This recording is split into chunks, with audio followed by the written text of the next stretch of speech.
Il y a quelque chose de profondément humain dans le refus de la limite.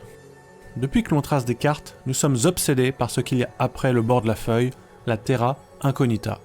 Le bout du monde est ce qui se trouve au-delà. Dans le jeu vidéo, cette frontière est souvent tangible.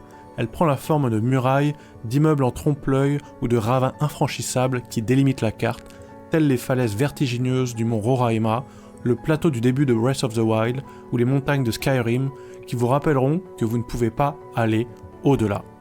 C'est un message clair des développeurs, ici s'arrête votre histoire, ici s'arrête la réalité. Mais parfois, c'est un mensonge. Derrière ces murs, parfois, il y a des restes. Des polygones aux textures manquantes, des morceaux de construction abandonnés, des vides surréalistes. Aujourd'hui, on va franchir cette ligne. On va parler de ces mondes perdus, de l'archéologie du code et de la mélancolie de ces zones abandonnées.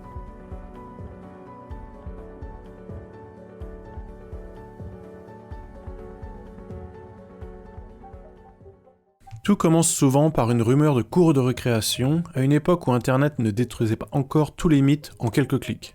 Retournons en 2001, retournons dans GTA 3.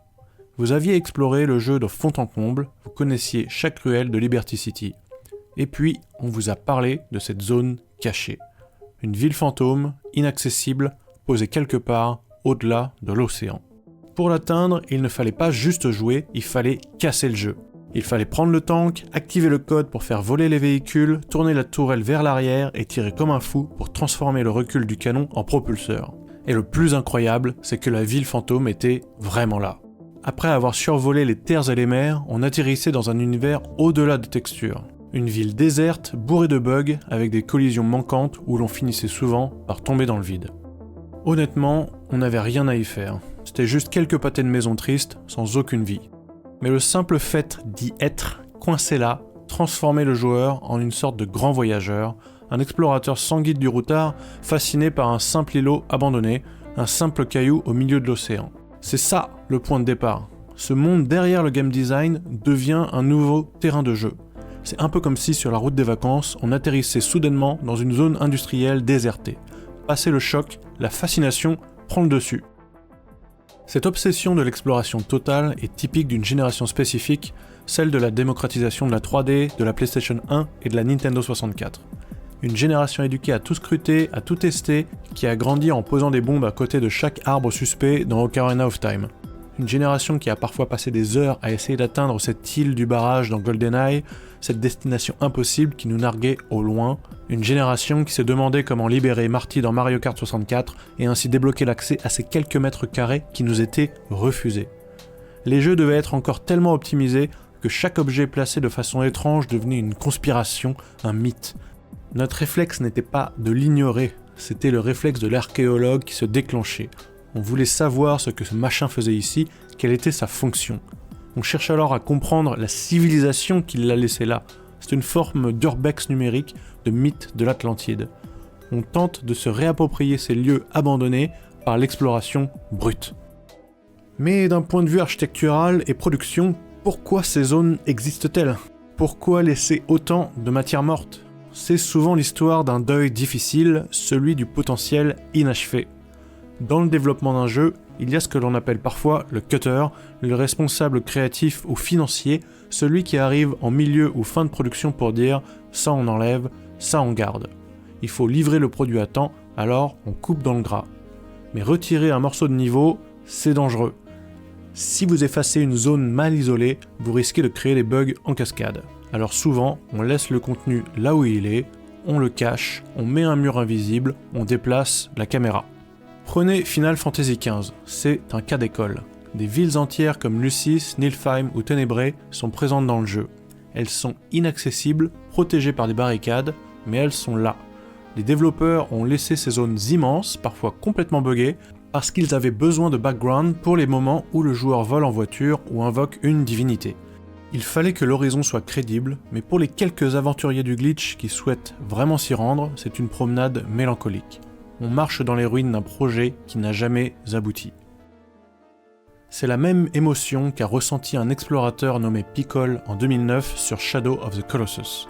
Il a découvert, hors des limites de la carte, les restes d'un ancien terrain de jeu, une architecture proche d'Ico, stigmate de l'amputation de plusieurs colosses supprimés du jeu final. Ces lieux auraient dû rester vierges de toute présence humaine. Ils sont comme la tombe close d'un pharaon inconnu. Parfois, l'abandon est encore plus massif. Il ne s'agit plus de décors, mais de pans entiers de gameplay. Prenez Final Fantasy XIII, le jeu a été charcuté. Il restait tellement de contenu coupé que Square Enix a pu réutiliser un donjon entier pour faire la suite FF13-2. Un recyclage de code dont le plus fascinant est probablement Seventh Arc. C'était une zone prévue pour être un DLC, un donjon caché. Suite à des problèmes techniques et politiques, il a été annulé, mais il est resté dans le disque. Des petits malins ont réussi à pénétrer dans l'enceinte de ce donjon fantôme, ils ont exhumé des images, des vidéos, c'était un travail d'archéologie fantasmé, décoder des runes, ici du code hexadécimal, pour accéder à des ruines interdites. S'aventurer dans ces zones, c'est aussi faire une expérience esthétique. C'est le domaine du Vaporwave, cette esthétique un peu éthérée, altérée, nostalgique d'une époque qui n'a jamais vraiment existé, d'un futur qui ne s'est jamais vraiment concrétisé. Plus on s'éloigne du centre du jeu, plus la réalité se délite. L'exemple ultime, ce sont les Farlands de Minecraft. Le monde procédural de Minecraft est théoriquement infini, mais techniquement, l'algorithme finit par craquer. Le streamer KurtJMac a marché sur plus de 12 millions de blocs pendant 14 ans pour atteindre cette limite où le terrain devient alors une aberration mathématique. Il y a une analogie architecturale et artistique fascinante à faire ici. Je pense notamment à l'œuvre A Giant Sculpture du studio Reich von Werber. Imaginez une tête géante enfouie dans le sable. De loin, elle paraît lisse, classique, monumentale, comme une statue antique.